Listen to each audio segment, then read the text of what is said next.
semuanya, mulai dari start engine, mulai dari speedometer, semua aplikasi kita bikin sendiri. Sampai mobil itu bisa kita remote, nggak ada driver. Itu nanti menunjuk, ini start awal kalau nanti suatu saat mobil listrik anak Indonesia Mau autonomous. buat. Nah ini nih, Oh gitu. ini udah bisa kita remote dari jauh nih. Jadi ngalahin Tesla dong. Ya targetnya seperti Target itu. gitu ya. Waktu itu. Maunya gitu ya. Waktu itu, ya kan?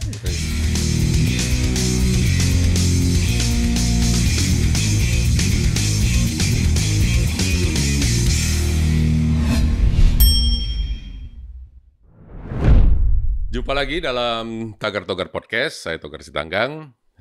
Pada episode kali ini kita kedatangan tamu Fandi Pasaribu. Umur berapa, Pan? Baru 27. Nah, baru 27. Tadi kita berbincang-bincang dengan tim produksi. Kayaknya umurnya gitu. Enggak, di bawah 30 dia itu gitu. Ya, udah juga gitu ya. Tapi sebelumnya jangan lupa untuk subscribe channel ini karena banyak lagi diskusi-diskusi dan perbincangan-perbincangan menarik ya tentang dan apa saja sawit termasuk di dalamnya di dalam podcast kita ini untuk episode-episode mendatang. Fandi.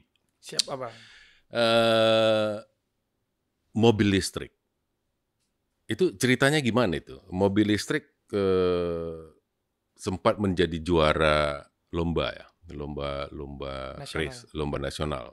Itu bagaimana ketertarikan Fandi ke mobil listrik? Jadi gini Bang, waktu kita awal-awal kuliah nih, di tahun 2012,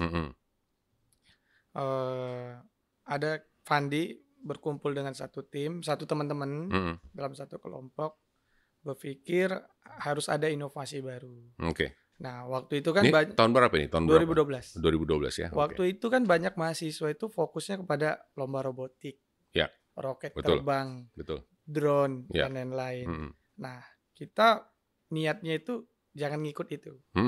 Kita bikin versi baru. Oke. Kita putuskan ya mobil listrik. Oke. Dan alhamdulillah teman-teman ini pun kemampuan untuk mengerjakan satu proyek riset mobil listrik ini ada. Gitu. Mulai dari contoh Fandi dari teknik mesin, kita fokusnya kepada desain engineeringnya, ketahanan strukturnya. Nah, ada teman dari elektro, dia fokus kepada riset kontrolernya. Kontrolnya. Nah, ada teman-teman dari teknik kimia, dia membantu anak teknik elektro bikin baterainya, riset baterainya. Nah, teman-teman dari teknik sipil itu uji daya tahan dan lain-lain. Konstruksinya.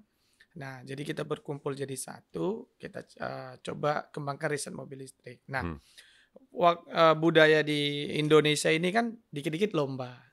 Nah, kita kan niatnya sebenarnya riset. Ya kan, nanti tujuan mimpi besar kita itu udah bisa memproduksi mobil karya anak bangsa. Cuman segala sesuatu itu kan harus dimulai dari lomba, menunjukkan prestasi dulu. Ya mau nggak mau kita ngikutin budaya yang terjadi, siklus yang terjadi. Ya udah kita cari-cari event kompetisi di mana. Kita cari dari Google, YouTube. Ternyata ada di Indonesia, di Bandung. Namanya Kompetisi Mobil Listrik Indonesia, KMLI. Dan ini pesertanya mahasiswa. Hanya mahasiswa. Antar kampus. Antar kampus. Nah, seluruh Indonesia. Nah, kita ikut. Oh, ada kompetisinya. Yaudah kita coba deh daftar, gitu kan. Nah, tapi waktu itu kan Fandi sebagai tim leadernya. Kita tekankan bahwa kita hadir bukan untuk lomba. Tapi kita hadir sebagai inovator, inovasi. Lomba itu hanya bagian dari tujuan kita. Pembuktian saja bagi tim ya. Pembuktian bagi bahwa semua teman-teman tim itu sudah bisa mengerjakan gitu.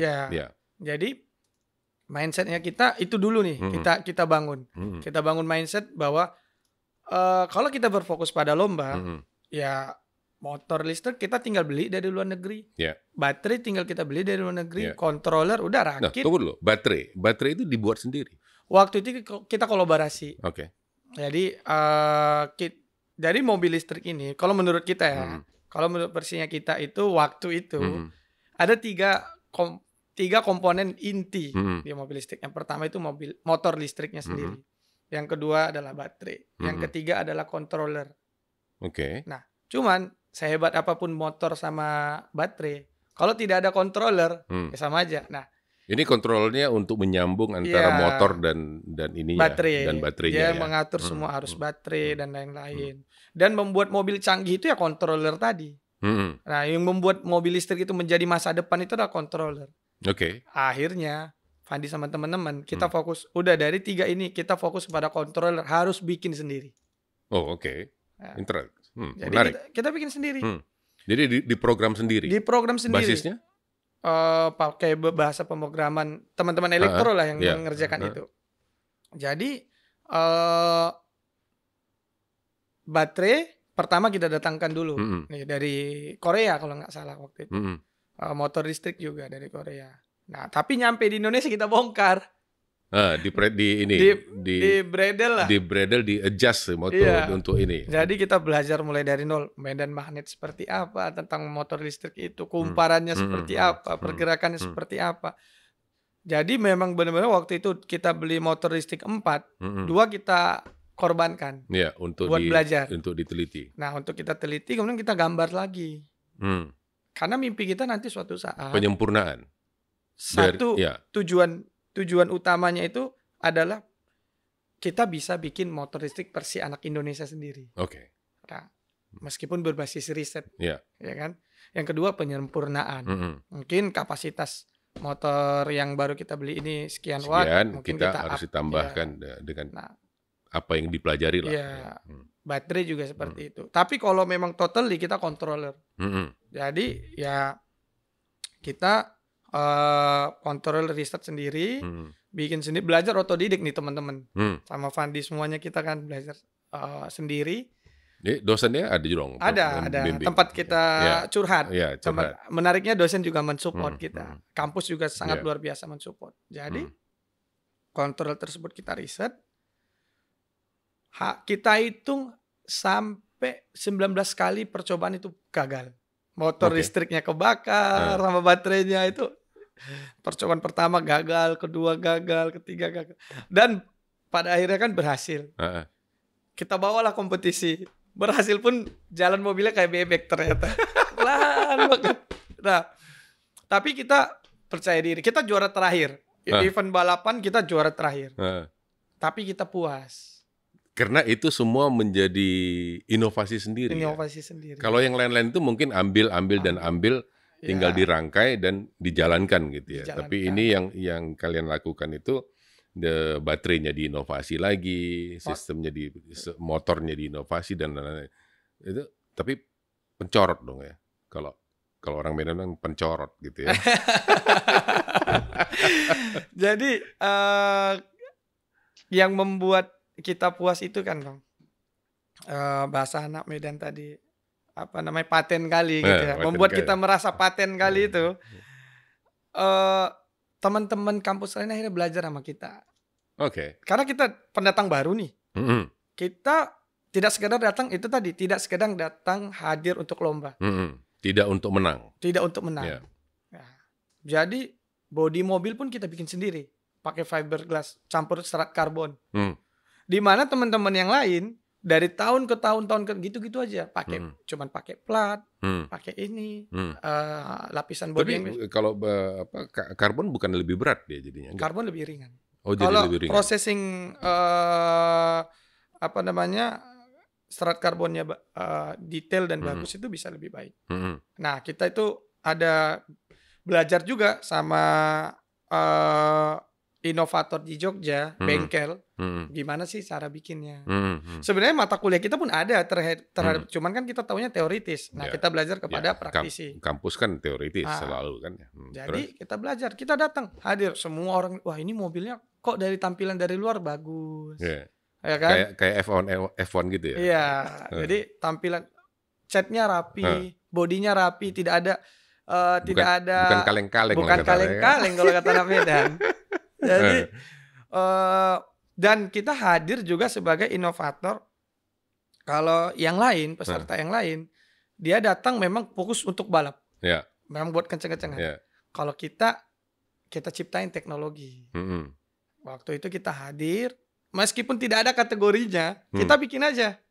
Kategori sendiri. Kategori sendiri, maksudnya versinya kita. Ya, versinya inilah. Kita mobilnya waktu itu 2013 adalah mobil listrik yang pertama kali dikendali pakai Android.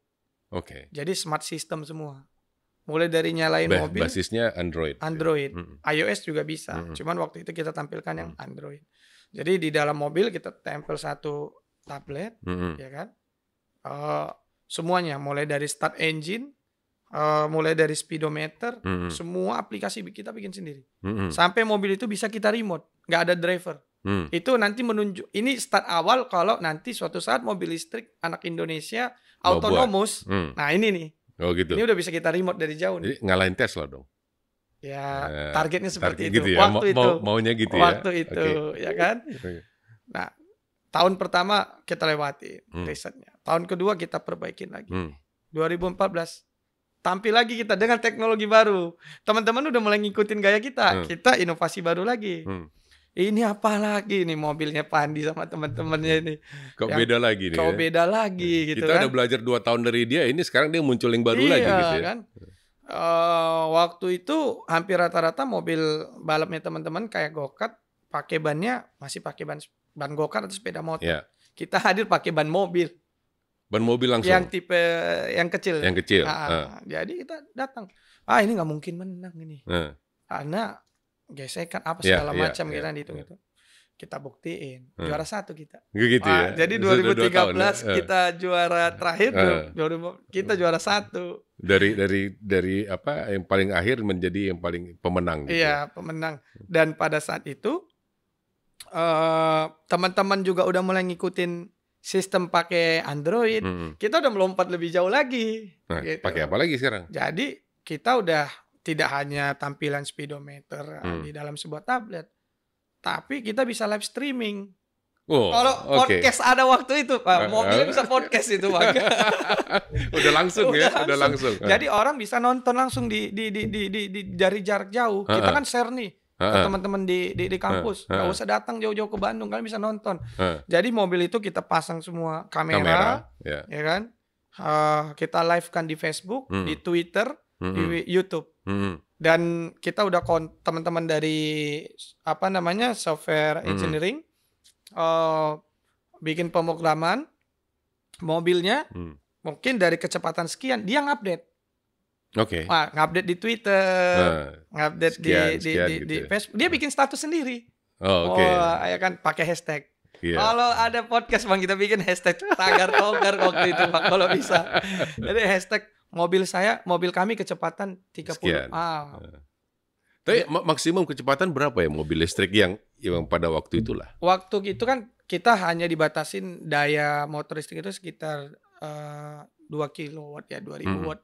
Itu kita bisa maksimum sekitar 70 ke 80 km per jam. 70-80 km per jam, berapa menit? Berapa lama? Itu balapan terus ya, ada berapa lap gitu. Tahan sekitar 30 menit ya. Baterainya kan boros banget. Nah, karena memang kita mau push, memang balapan. Jadi intinya sebenarnya anak bangsa ya sudah mengenal mobil listrik dan otonomus tadi itu 2014. 2014 ya. Padahal kita pada saat ini heboh dengan mobil listrik dan otonomusnya Tesla itu 2018 kali ya. 2016. 16. Kalau nggak salah, bukan mereka curi dari ini, bukan nggak ya? Enggak ya. Mereka tetap jadi role modelnya kita gitu juga, ya? Elon Musk. Siapa tahu sebenarnya mereka ngintip Fandi gitu kan? Enggak. Siapa tahu ini gara-gara Fandi nih ya. Kita harus buat juga ini ya. Dan mereka punya pendanaan yang besar sehingga mereka bisa buat otonomous tadi gitu. Gitu kira-kira mungkin. Enggak. Kita banyak inspirasi dari sana juga. Dari sana. Nah, waktu 2013 kita udah munculkan nih mobil listrik kendali Android. Kalau kita nggak salah itu Renault ya, pabrikan Renault itu 2015-16 itu munculkan juga nih mobil listrik kendali Android. Gitu ya. Tapi kan kita puas, 2013 kita udah duluan nih gitu ya. Renault aja kalah gitu ya. Kan gitu. Jadi waktu itu ada keterpuasan sendiri karena niat kita itu adalah riset. Memang mau menunjukkan nih kepada Indonesia, anak-anak Indonesia ini bisa. nggak kalah Hmm. sama hanya saja tinggal difasilitasi, Hmm. tinggal didukung. Hmm. Eh, tahun-tahun berganti pun meskipun nggak generasi kita lagi, kan kita udah bikin Ya kayak panduan untuk semacam roadmap Iya. lah gitu ya. Kira-kira ini yang bisa dikembangkan. Iya. Itu sampai sekarang gimana? Masih ini? tetap lanjut. Masih dilanjut. Bahkan kita yang udah selesai di situ pun kan teman-teman, kalau Fandi kan sekarang berkarir di Jakarta. Teman-teman riset yang lain kita support sekarang. Masih. Sekarang malah teman-teman ya terakhir update-nya ke Fandi gitu ya. Udah bikin startup masing-masing. Startup masing-masing. Ya di Jogja. Oke. Jadi terkait energi terbarukan juga dan terkait controller juga. Nah, yang tadinya logika bikin controller mobil listrik, sekarang dia bikin pabrik controller untuk gas alarm digital untuk di rumah sakit. Basisnya tetap controller. Oke. Yang smart. Luar negeri bisa bikin, harganya nyampe ke Indonesia mungkin sekian. Iya, sekian kali lipat kita bisa buat sendiri. Bikin setengah. Ya. Dan sekarang udah diproduksi, banyak dipakai rumah sakit. Oke. Ya. Jadi inovasi. Iya. Ya. Teman-teman yang bergerak di energi terbarukan lanjut lagi. Sekarang lagi ngembangin PLTS. PLTS. Iya. Oke. Dan energy saving. Jadi suatu saat nih kalau memang PLTS udah tenaga surya udah masif di rumah-rumah, mobil listrik udah masif di rumah-rumah, teman-teman udah kembangin kayak power banknya sendiri. Yang energy saving dari tenaga surya menjadi power bank untuk menghidupkan energi mobil listrik tadi gitu ya. Oke. Dan PLTS mereka udah dipakai di banyak perumahan, kemudian di atap SPBU. Jadi lanjut terus nih inovasi dari teman-teman. Bahkan udah masuk ke tahap produksi yang riset tadi. Berapa banyak, berapa watt itu yang bisa dari tenaga surya dengan sistem ini? Misalnya bisa diaplikasikan ke perkebunan kelapa sawit? Harusnya bisa karena kan daerah luas ya. Ya, luas dan energinya panas. Ya, panas cukup matahari kan gitu ya. Kalau itu nanti coba ditanyain sama teman-teman. Gitu ya. Karena kita kan bisa startupnya bisa melebar ke bisa gitu sangat kan? dong Bang. Ya, Kita kan? tos dulu kalau gitu.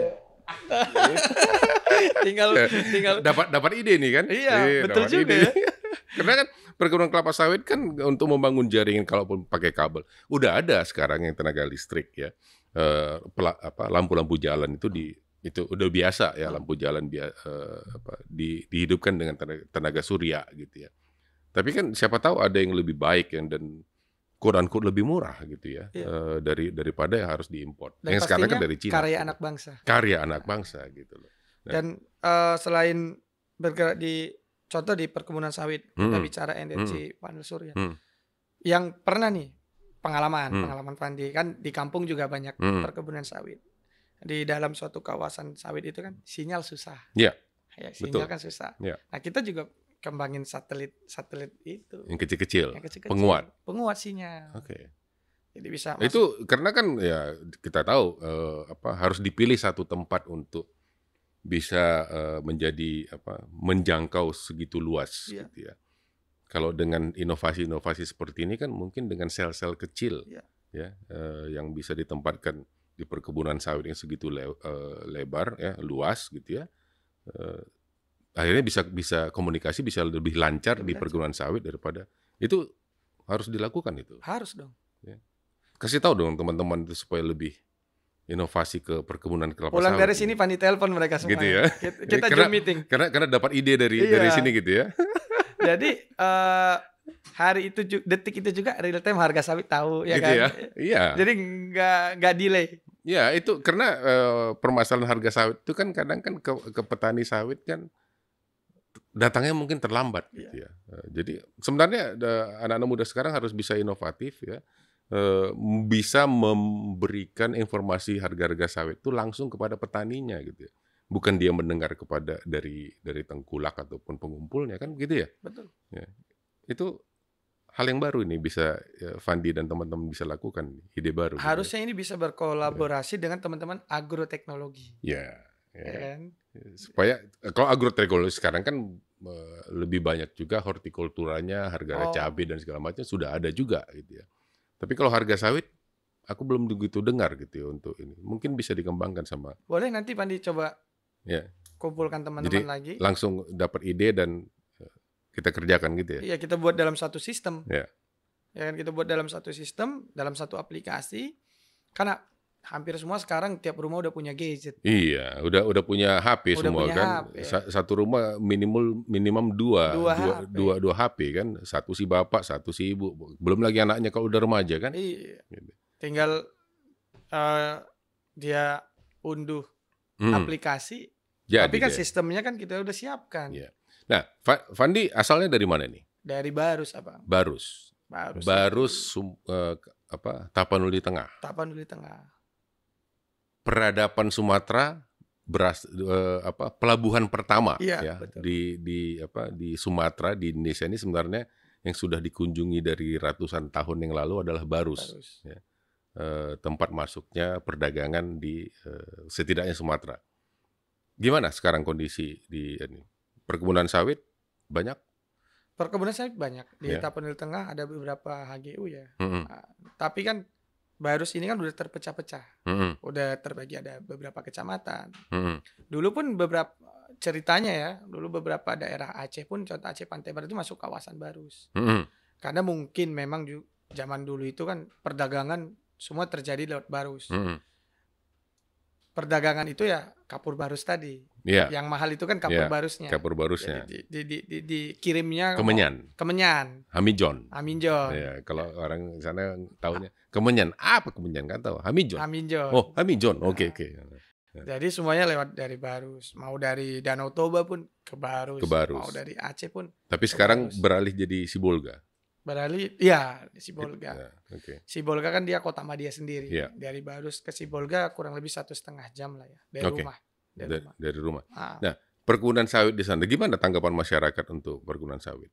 Kalau terkait perkebunan sawit ya, masyarakat itu pada intinya berharap terhadap satu contoh plasma, ya kan, berharap. Kedua,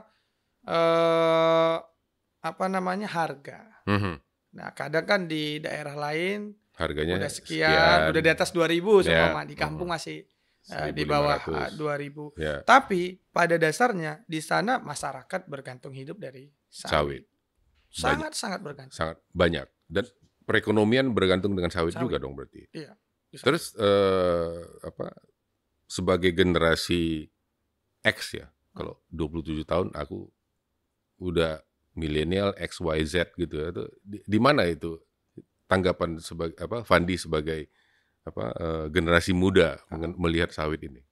Kalau menurut Fandi sih ini nih sebagai kita orang inovasi. Nah, Fandi karena berkecimpung di dunia inovasi. Kemudian berkecimpung di dunia sosial juga, banyak bergerak di bidang sosial. Sawit ini menurut Fandi harapan sih. Harapan. Tapi yang didengar dari teman-teman, dari yang seumuran ataupun lebih muda dari Fandi sendiri gimana? Nah, lingkungan karena memang hidupnya dari sawit ya positif. Karena memang hidupnya tadi dari sawit. Ya. Karena banyak juga contohnya tadi malam itu aku tuh bergabung dengan diskusi di salah satu BEM, Universitas Negeri. Itu negatif banget itu melihat sawit itu sangat negatif. Kalau menurut Fandi sih mungkin karena lingkungannya aja. Lingkungan mereka berbicaranya hanya kalau itu mak saja. bapaknya juga petani sawit pasti udah dikemplang deh ya. Kau banyak kali cerita kau itu. Kau bilang kau sawit itu jelek dari sawit ininya kau makan kan gitu ya. Mau goreng ikan pakai minyak sawit. Pakai minyak sawit. Logika Fandi cuma di situ aja sih. Nggak usah goreng ikan. Goreng-goreng apapun ya. Gorengan kita beli di pinggir jalan juga pakai minyak sawit ya. Mandi pun pakai. Turunan Tapi dari sawit. Banyak milenial ataupun generasi Z ini selalu mengatakan sawit ini itu lingkungan dan segala macam. Itu gimana itu? Kalau menurut Fandi sih itu efek dari kampanye. Efek dari kampanye. Kampanye terhadap negatif sawit ya. Menurut Fandi sih. Kalau Fandi sih lebih kepada melihat impact. Ya sawit ini sampai sekarang impactnya bagus. Nah, bagaimana bisa menyadarkan milenial itu bahwa impact itu lebih penting daripada mendengarkan kampanye ini? Kita berarti balik lagi. kampanye impact-nya lebih kita besarin lagi. Lebih besarin lagi, termasuk podcast ini kan. Iya, ini kan salah satunya. Salah satunya, mantap. Ini aja nih Fandi nih Ya. sebagai milenial Hmm. melihat kita bicara ya dari Tapanuli Tengah, Sawit. Hmm.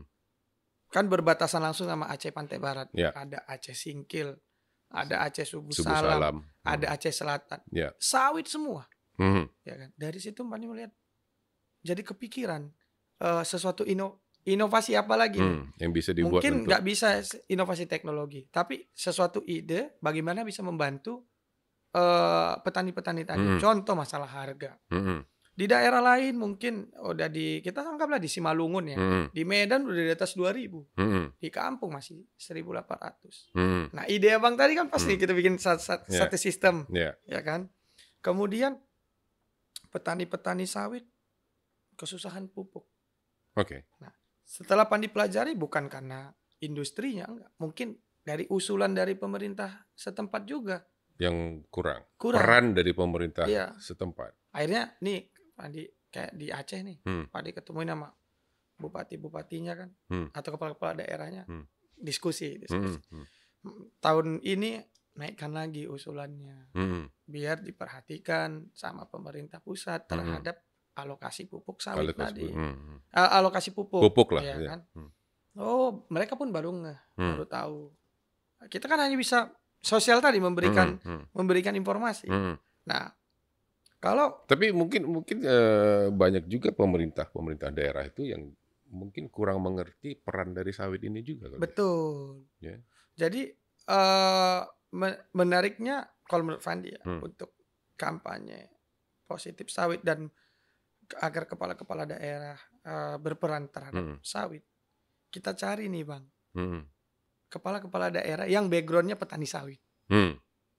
Oke. Nah, mereka yang kita ajak dan berbicara, kita munculkan juga di depan. Itu menarik menurut Pandi, agar memberikan kepercayaan terhadap petani dan memberikan informasi impact positif terhadap orang-orang yang anti sawit ini. Sawit tadi, yang milenial tadi. Anti sawit tapi makan gorengan gitu ya. Makan gorengan. Sabun juga dia. Sabun juga ya. Mandi Nggak usah juga. mandi kalau gitu. Ya kan? Jadi ini menarik kalau menurut Fandi ini dilakukan.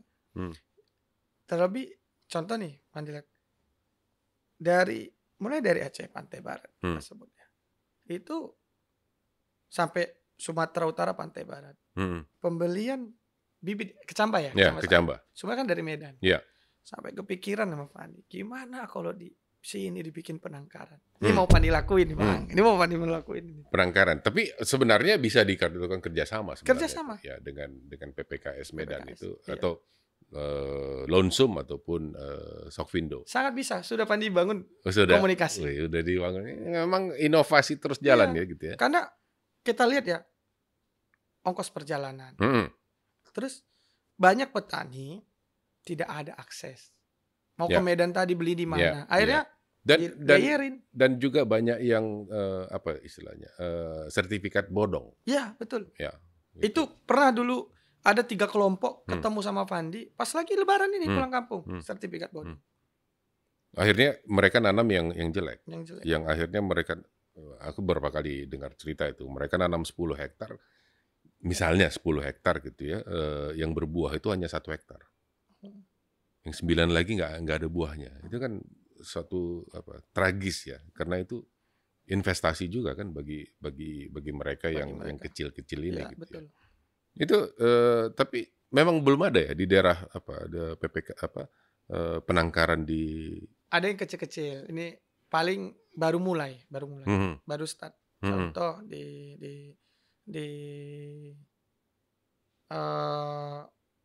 apa namanya nama daerahnya nih, di daerah Subuh Salam baru. Tapi ini petani-petani ini banyak juga permasalahannya adalah apakah mereka tahu mereka nanamnya di mana? Apakah itu tidak kawasan hutan? Ya, kadang edukasi ini juga para ini petani. Ya, mungkin butuh juga dari pemerintah daerah juga. Betul. Kan memberikan ini kawasan hutan nggak boleh ditanam gitu ya. Betul. Karena bisa saja yang sudah tertanam sekarang ternyata berada dalam kawasan hutan. Ya betul. Memang peran serta pemerintah daerah itu sangat tinggi, mengayomi ya, bahasanya mengayomi petani-petani tadi. Mulai dari pemilihan kawasan, jangan sampai salah masuk, kemudian mereka beli bibit di mana, ya kan? Itu pemerintah daerah. Inilah yang lagi Pandi. Baru kemudian untuk memberikan penyuluhan agar bagaimana cara menanam sawit yang benar. Itu sebenarnya yang ketiga gitu. Iya. Tapi yang paling penting setuju ya. Satu, pemerintah daerah harus memberitahu bahwa ini kawasan atau tidak. Betul.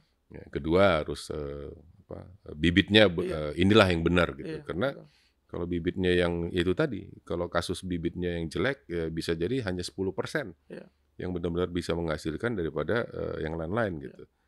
Dan ini sudah Fandi bicarakan dengan bupati-bupati di sana. Iya. Ya. Tanggapan mereka?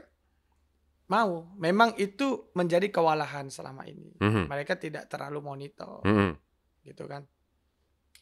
Yang paling aware sih menurut Pandi kemarin bupati dari Aceh Selatan ya. Karena memang basic beliau dulu petani sawit. Nah, itu yang menariknya itu. Karena dia dulu petani sawit dan sampai bisa sekarang Jadi masih kalau punya. udah hari libur gitu, hari Sabtu, Minggu beliau itu ke kebun. Ke kebunnya. Kalau Pandi mau jumpain beliau tuh di kebun. Di kebun, enggak di tempat lain. Ya. Kalau Sabtu Minggu pokoknya cari aja di kebunnya gitu ya. Jadi perlahan-lahan nih, dan hampir rata-rata kan masyarakatnya beliau kan petani sawit. Jadi ini nih lagi kita coba kerjasamakan dengan PPKS. Itu tadi menurut Pandi ide inovasi yang berdampak sosial. Memang tidak inovasi secara teknologi, nah, tapi kan inovasi secara sosial. Kalau menurut Fandi kan, nah mereka bisa dapat akses langsung kepada PPKS. Kemudian mereka dapat akses langsung kepada distributor pupuk. Karena kan bayangkan Bang, mereka semua berharap dari Medan. Berapa jauh perjalanan. Terus kalaupun kos udah berapa. Kemudian pas panen kirim ke pabrik. Harga juga berbeda.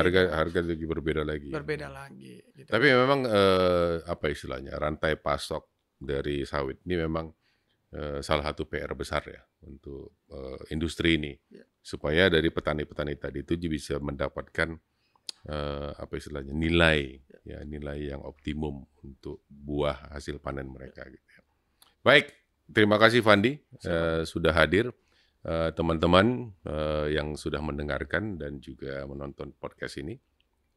Terima kasih sekali lagi sudah bergabung dan jangan lupa subscribe, berikan komen, memasukkan kepada saya dan juga Pak Fandi dan share, bagikan podcast ini kepada teman-teman yang lain. Yang pasti inovasi harus dilakukan terus-menerus. Kalau kita hanya berhenti di satu titik ya dan tidak memberikan inovasi lanjutan, kita tidak akan berkembang. Ya, yang tadinya mobil listrik hanya mendapatkan urutan terakhir, ya dengan inovasi baru bisa menjadi urutan pertama. Dan tetap bertahan loh sampai sekarang. Dan tetap bertahan sampai sekarang. Juga tetap sampai sekarang masih tetap juara dan bisa menjadi apa istilahnya motivasi bagi yang lain-lain, ya. Teman-teman yang lain untuk bisa lebih berinovasi. Inovasi penting dan inovasi harus tetap dikembangkan sebagai generasi muda anak bangsa, tetaplah berinovasi agar kita bisa tetap maju dan maju dan maju. Terima kasih sekali lagi, sampai jumpa di episode mendatang. Saya Togar Sitanggang. Bye.